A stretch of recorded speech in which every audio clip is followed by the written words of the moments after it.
Bom dia, irmãos queridos, nesta quarta-feira, dia 6 de julho. Bom dia, queridos irmãos e irmãs.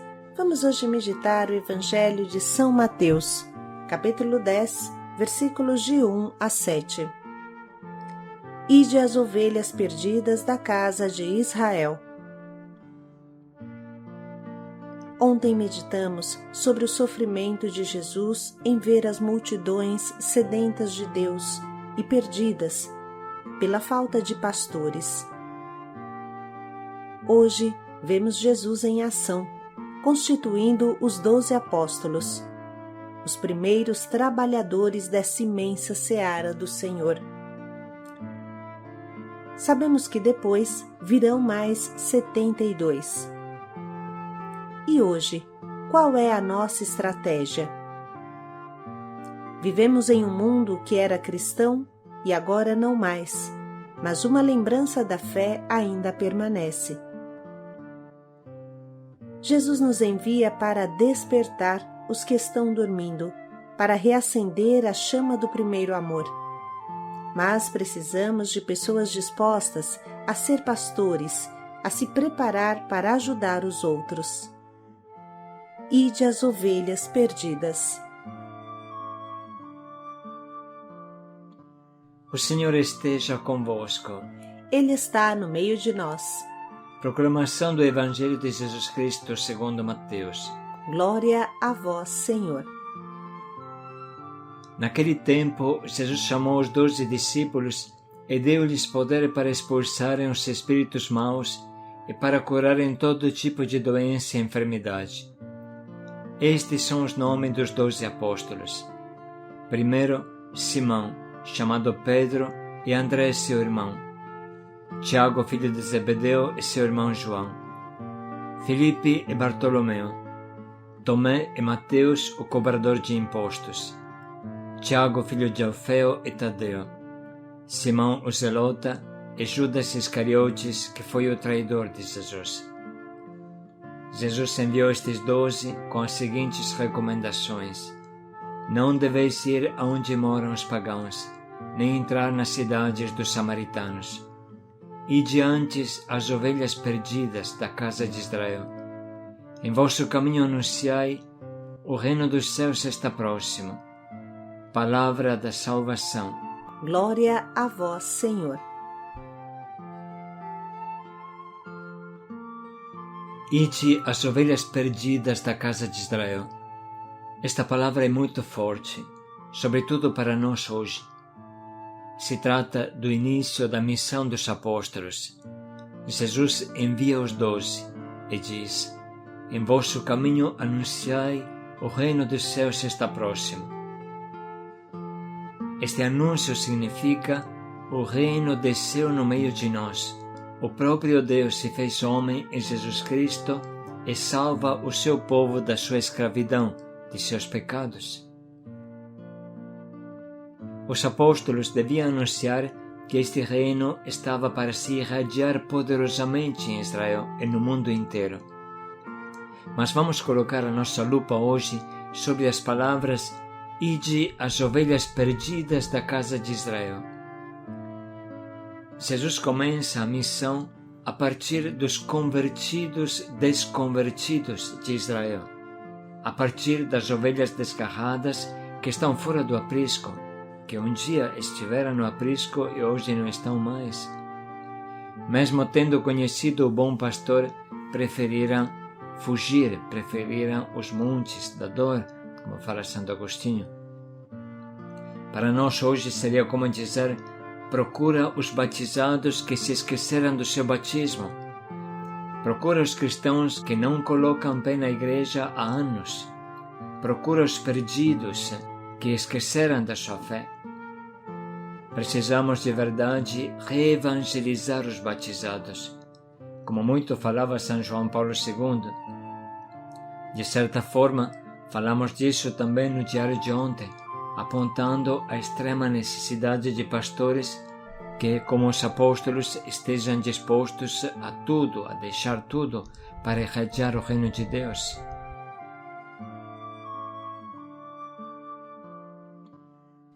Jesus não está proibindo a evangelização do mundo, somente está mostrando o primeiro degrau dessa evangelização, que um dia irá desembocar na missão universal. Ide pelo mundo inteiro e proclamai o Evangelho a toda criatura. Mas essa santa explosão de evangelização deve começar pelas ovelhas perdidas da casa de Israel. Precisa que cada um de nós reflita sobre o que significa essa primeira ordem de Jesus. Não se pode supor que uma pessoa faça parte do rebanho do Senhor só porque um dia foi batizada. Precisa ver se esse batismo não virou uma brasa quase que apagada e encoberta de cinzas dentro do seu coração. Precisa começar a incendiar almas para Jesus, a partir de quem está apagado ao nosso redor. É verdade que não se pesca em aquário, mas tem muitos batizados que não colocam os pés na igreja há anos, e são exatamente esses que Jesus quer que sejam evangelizados por primeiro. Bem sabemos que no Brasil há mais de 100 milhões de pessoas que se dizem católicas. O Brasil é o país com o maior número de católicos em absoluto, mas, segundo as estatísticas dos órgãos da CNBB, somente 5% deles frequentam a igreja. Irmãos, isso significa que somente 5 milhões de católicos frequentam os sacramentos. E o restante, os 95%, faz o quê? São essas as ovelhas perdidas da casa de Israel.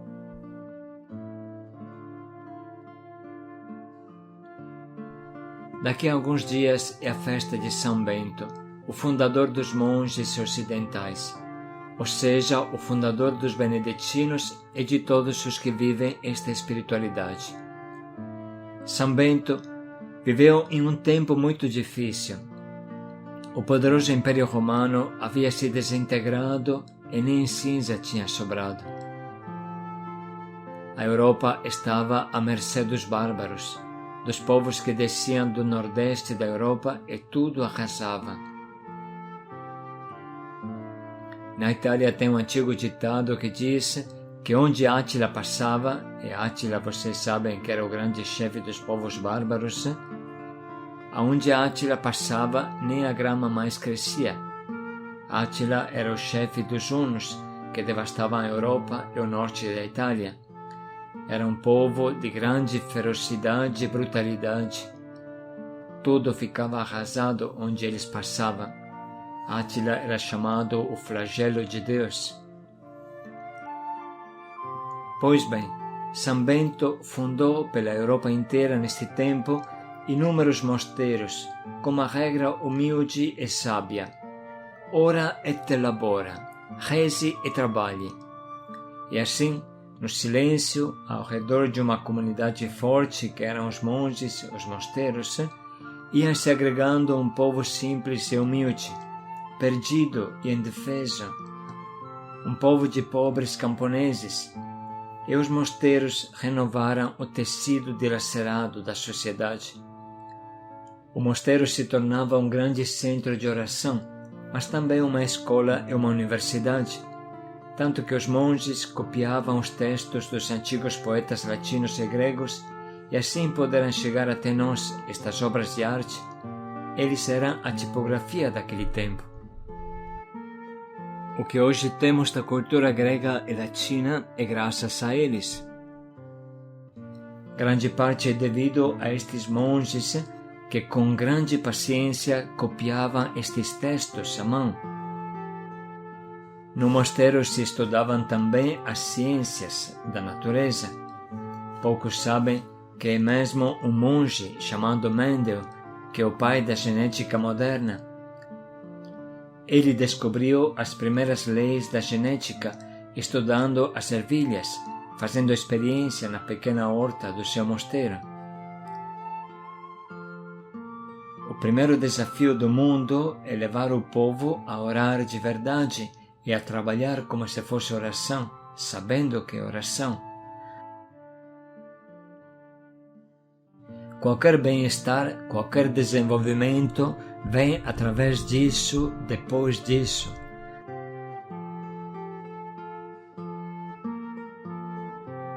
Falamos isso para entender o bem que a nossa fraternidade de evangelização pode fazer, se esforçando para ser um ponto firme de agregação das ovelhas perdidas da casa de Israel, da igreja de hoje.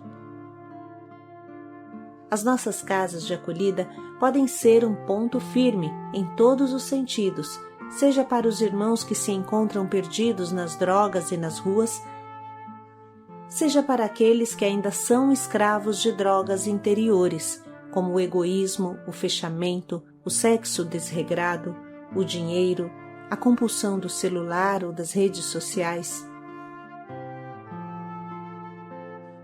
As nossas fraternidades, as nossas casas de acolhida, podem se tornar astros que irradiam a luz de Jesus nessa grande escuridão do mundo. Irmãos, muito devemos pensar e refletir. Como posso ser esse ponto firme que irradia a luz de Jesus ao redor?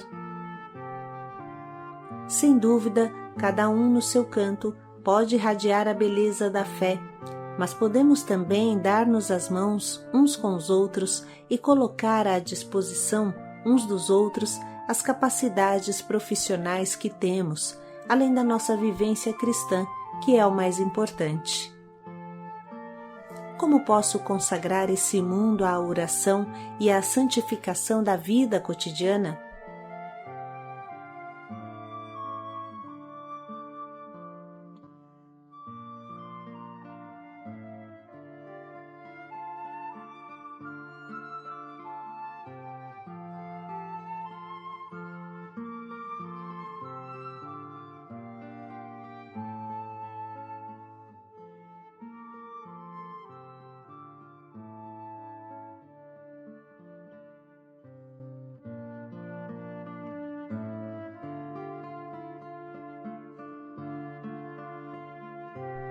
Com esta pergunta no coração, vamos agora escutar novamente esta maravilhosa palavra que tanto nos estimula a correr na evangelização. Naquele tempo, Jesus chamou os 12 discípulos e deu-lhes poder para expulsarem os espíritos maus e para curarem todo tipo de doença e enfermidade. Estes são os nomes dos 12 apóstolos. Primeiro, Simão, chamado Pedro, e André, seu irmão. Tiago, filho de Zebedeu, e seu irmão João. Filipe e Bartolomeu. Tomé e Mateus, o cobrador de impostos. Tiago, filho de Alfeu, e Tadeu. Simão, o zelota, e Judas Iscariotes, que foi o traidor de Jesus. Jesus enviou estes 12 com as seguintes recomendações: não deveis ir aonde moram os pagãos, nem entrar nas cidades dos samaritanos. Ide antes as ovelhas perdidas da casa de Israel. Em vosso caminho anunciai: o reino dos céus está próximo.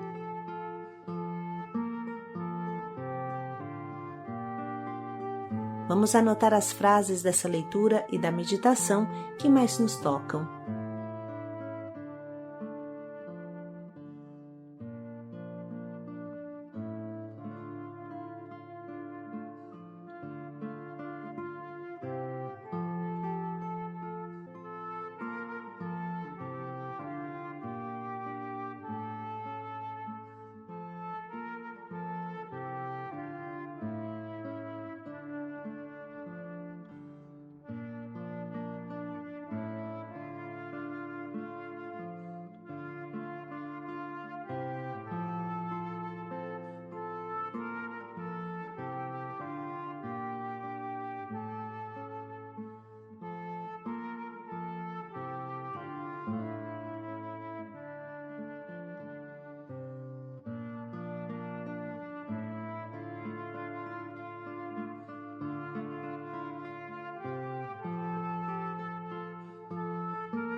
Estamos prontos agora para escolher o propósito que nos acompanhe neste dia e que nos ajude a ser um farol de luz e esperança para os nossos irmãos mergulhados na escuridão.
Vamos dedicar mais um minuto para pensar bem em como colocar em prática o quanto nos propomos.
Irradia a luz de Jesus ao teu redor. Paz e alegria a todos. Com Deus tudo se renova. Paz e alegria a todos.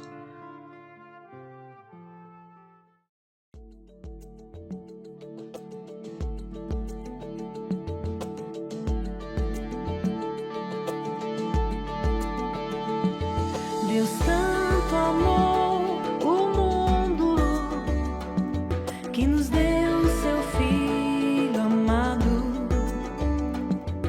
Jesus Cristo é o Senhor, é tão grande o seu amor.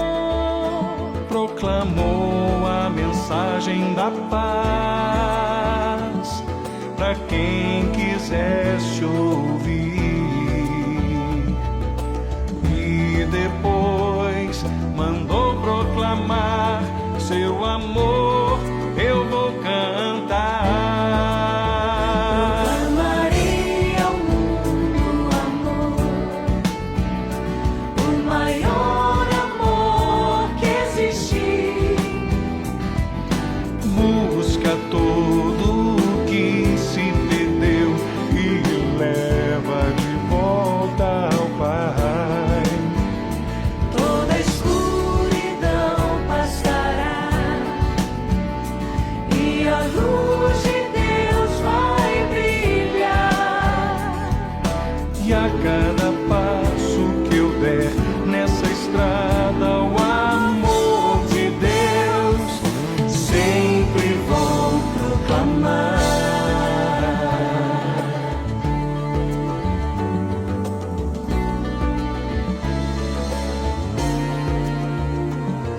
Deus tanto amou o mundo que nos deu o seu Filho amado. Jesus Cristo é o Senhor, é tão grande o seu amor. Proclamou a mensagem da paz para quem quisesse ouvir,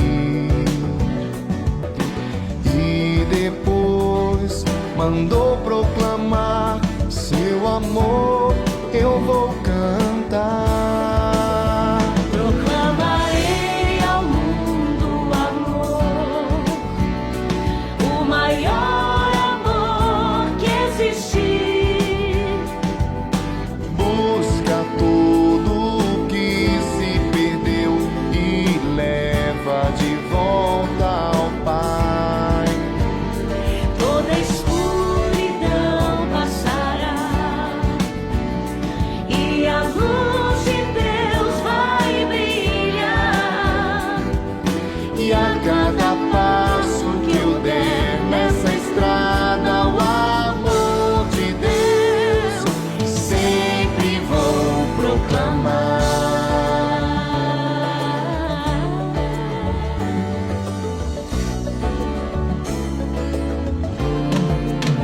Proclamarei ao mundo o amor, o maior amor que existe. Busca tudo o que se perdeu e leva de volta ao Pai. Toda a escuridão passará